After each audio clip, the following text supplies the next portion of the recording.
സാറേ, ഉഷച്ചേച്ചി തുന്നുന്നതിൽ ഒരു 5-6 പീസെങ്കിലും daily reject ആവുന്നുണ്ട്. നിഷേ, നമ്മളെ പറ്റി എന്തോ പറയുന്നുണ്ട്.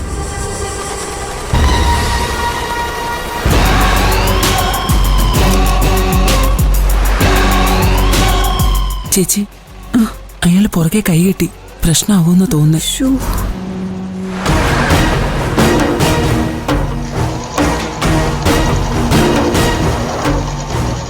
ഉഷയും നിഷയൊക്കെ ഇവിടെ എന്താ ചെയ്തോണ്ടിരിക്കുന്നത്?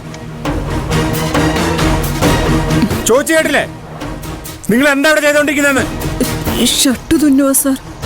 ഷർട്ട് തുന്നുന്നല്ല പറയേണ്ടത്, തുന്നി നശിപ്പിക്കുന്നു എന്നാ പറയേണ്ടത്. ദിവസവും 5-6 പീസുകളാ റിജക്റ്റ് ചെയ്യുന്നത്. ശമ്പളം കൃത്യമായിട്ട് എണ്ണി വാങ്ങുന്നുണ്ടല്ലോ അല്ലേ?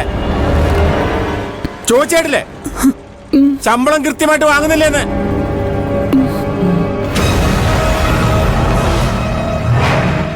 ശമ്പളം വാങ്ങാൻ കാണിക്കുന്ന ഉത്സാഹേ ഈ ജോലിയിലും കാണിക്കണം.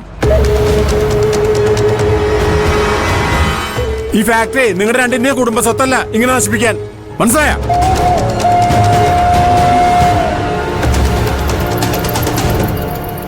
ജോലി ചെയ്യാൻ വന്നാലേ ജോലി ചെയ്യണം. വെറുതെ എന്തെങ്കിലും കാട്ടിക്കുട്ടി ശമ്പളം വാങ്ങി പോകാനാണെങ്കിൽ അതിവിടെ നടക്കില്ല. ഇനി ഇത് ആവർത്തിച്ച ഈ തുണിക്ക് പകരം രണ്ടിന്റെ നാവ് ഞാൻ ഈ തയ്യൽ മെഷീനിലിട്ട് തയ്ക്കും.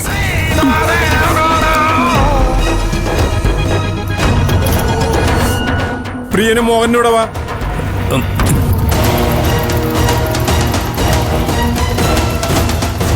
നിങ്ങൾക്ക് രണ്ടുപേർക്ക് ഇവിടെ എന്താ പണി? ഇവര് തുന്നുന്നൊന്നും നിങ്ങൾ ശ്രദ്ധിക്കുന്നില്ലേ? വലിയ കൊമ്പത്തെ ടൈലർമാരാണെന്ന് പറഞ്ഞാലോ നിങ്ങൾ ഇവരെ ഇവിടെ കൊണ്ട് ചേർത്തത്. നല്ല ടൈലർമാരെ കണ്ടുപിടിക്കാൻ നിങ്ങൾക്ക് പറ്റിയില്ലെങ്കിൽ പറ, നല്ല ആൾക്കാരെ ഞാൻ എത്തിക്കാം.